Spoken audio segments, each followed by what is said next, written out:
जय जगन्नाथ। आजिर प्रश्न है बिलुआ को नना बोली कहीं कहती। आपण माने जानिथिबे ब्राह्मण को नना बोली मध्य कहा जाए।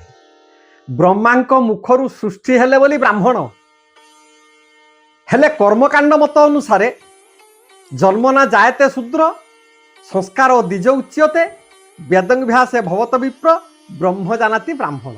जे ब्रह्म को जानती अर्थात ब्रह्मपरी जी सी होती ब्राह्मण। तेणु ब्राह्मण को नना बोली कहीं कहती। गोटे सुंदर श्लोक पढ़ुची आज्ञा देखु ये श्लोकटा केते सुंदर है। पार्वती काटते सूत्रम ईश्वर त्रिगुणी कृतम ब्रह्मा दियंते ग्रंथि विष्णु मंत्रेण मंत्रिता। यह हूँ आपणकर यज्ञ पवित्र रहस्य। प्रथमे पार्वती सूता काटिले ईश्वर त्रिगुणी कृतम सही सूतारे ईश्वर तीनटा भांग पकेइले तीनटा भांग देले। ब्रह्मा दियंते ग्रंथि ब्रह्मा ब्रह्मगंठी देले से यज्ञ पवित्र आ विष्णु मंत्रेण मंत्रिता विष्णु मंत्र रे यज्ञ पवित्र मंत्रण करा जाए। तेणु ब्राह्मण को बाम स्कंदरे नवक्ष तंतुरे 9टी देवता बास करुथुवा सत्वे ब्राह्मण मानकु नना बोली कहती। तेबे दर्शक बंधु बिलुआ को नना बोली कहीं कहती। बिलुआ तो जाति होची पशु। तेणु पशुटा को नना बोली कहीं कहती। यार कारण कौन अच्छी पौराणिक मत अनुसार यार प्रमाण कौन अच्छी आसतु आज आम यही भिडियोटी को श्रवण करवा। हाँ आज्ञा भिडियोटी शुणा पूर्वर शेष पर्यंत देखंतु यह मोर विनम्र अनुरोध। ये सही आदि युग बा सत्य युगर कथा। दिने चतुर्मुख ब्रह्मा गंडुकी नदी कूलरे पवित्र आसन रे बसी मन शुद्ध चित्तरे निराकार ब्रह्म को से ध्यान करुछंती। ब्रह्मांकर योग ध्यान चली। योग कौन आज्ञा ना आत्मा आ परमात्मार मिलन को योग बोली कहती। आत्मा सहित परमात्मा को जी मिसई दे पार से परम ब्रह्म पाखरे लीन हो सही हूँ योग। तेणु ब्रह्मांकर योग चली। निरंजनाष्टकम रु शंकराचार्य कृत गोटे सुंदर श्लोक मु पाठ करुच्ची। स्थानं नमानं नचनाद बिंदु रूपं नरेखा नच धातु वर्ण दृष्टो न दृश्य श्रवणं न श्राव्यं तस्मै नमो ब्रह्म निरंजनाय।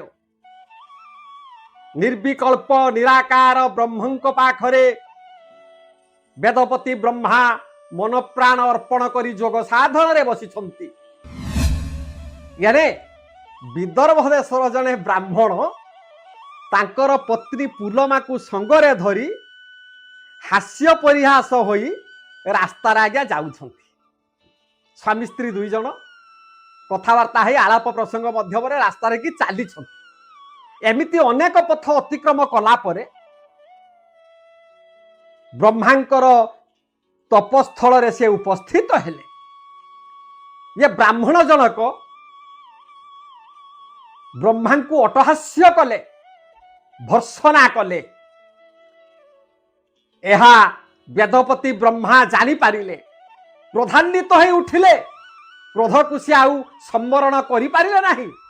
कहिले रे मूर्ख तू जाति रे ब्राह्मण कूल रे जन्म होई मते तू भर्सना कलु। तेणु ब्रह्मा अभिशाप देले। कौन आज्ञा की अभिशाप ब्रह्मा ब्राह्मण को देले ना तुमे जाओ श्रृगाल जोनि रे जन्म होई अमेध भक्षण करिवो। आउ तबे जेते बेले ये जन्म रे ब्राह्मण होइछ पशुकूल रे जन्म हेले मध्य तुमको नना बोली कहा जीवो। ब्रह्मांकर अभिशाप रे से ब्राह्मण जनक श्रृगाल रूप रे जन्म हेले सत्य किंतु समस्ते नना नना बोली कहिले बिलुआ नना बोली कहिले।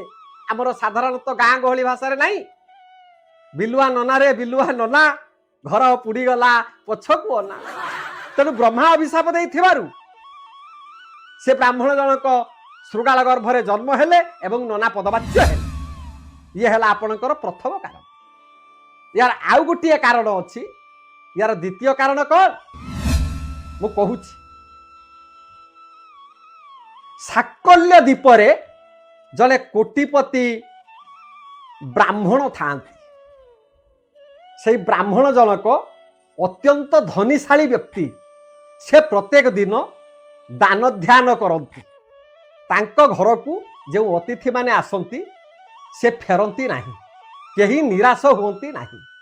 यही परि भावरे प्रत्येक दिन ब्राह्मण दान ध्यान देबारे लागि थांती। दिने देवराज इंद्र विश्वामित्र ऋषि को डाकिले, कहले हे ऋषि तबे साकल्य द्वीप को जाओ, से ब्राह्मण दान ध्यान को दौछंती तांको तमे परीक्षा करिवो। इंद्रंकर निर्देशानुक्रमे विश्वामित्र ऋषि आज्ञा चली बुझी पारे आज्ञा। ब्राह्मण को परीक्षा करने विश्वामित्र ऋषि चलुं पहुंची गले कुटीपति ब्राह्मण घरे।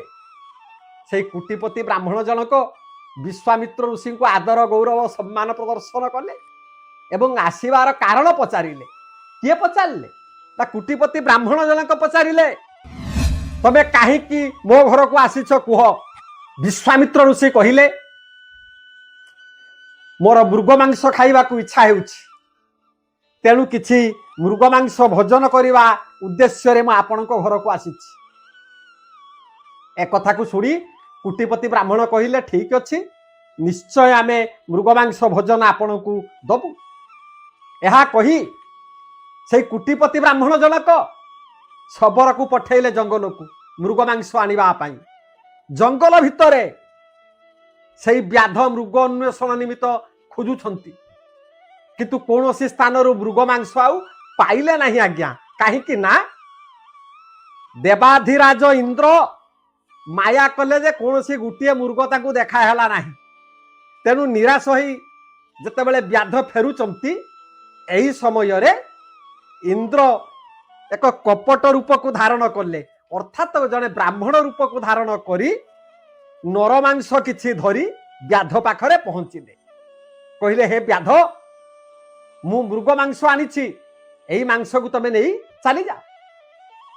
ये व्याध तो जानिनी ना ये कौ मांस बोली।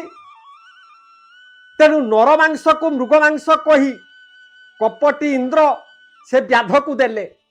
से व्याध से मांस नहीं ब्राह्मण पाखरे पहुंचिले एवं ब्राह्मण को देले। कुटीपति ब्राह्मण जनक रंधा बड़ा कर्म सरिला परे विश्वामित्र ऋषि को डाकिले, कहले हे ऋषि आसंतु आपण मृग मांस भोजन करिवे। नर मांस गंध पाई विश्वामित्र ऋषि जानी पारिले ये मृग मांस नुहे, ये होछि नर मांस। तेणु क्रोधान्वित हो उठिले विश्वामित्र ऋषि, रागरे गर्जी उठिले, कहले रे पापिष्ठ तू ब्राह्मण कूल रे जन्म होई मते नरमांस भोजन करने को देउछु। विश्वामित्रंकर अभिशाप, जाओ तुमे श्रृगाल गर्भरे जन्म नियो। आउ ए जन्म रे ब्राह्मण होइतिबा सत्वे तुमको समस्ते नना डाकुछंती। पर जन्म रे तबे तबे श्रृगाल जोनि रे जन्म हेबो तुमको मध्य समस्ते नना बोली डाकिबे। यह विश्वामित्र ऋषिंकर अभिशाप थिला। तेणु विश्वामित्र ऋषिंक अभिशाप रे कुटीपति ब्राह्मण जनक श्रृगाल जोनि रे जन्म हेबा संगे संगे अमेध भक्षण कला। समस्ते बिलुआ नना बोली डाकिले। हो आज्ञा एही दुईटी कारण जुगु बिलुआ को नना बोली कहंती। आज आपण माने एही भिडियोटी श्रवण करुथिबारु मु आपण मानकु धन्यवाद ज्ञापन करुछि। रहिली, धन्यवाद। जय जगन्नाथ।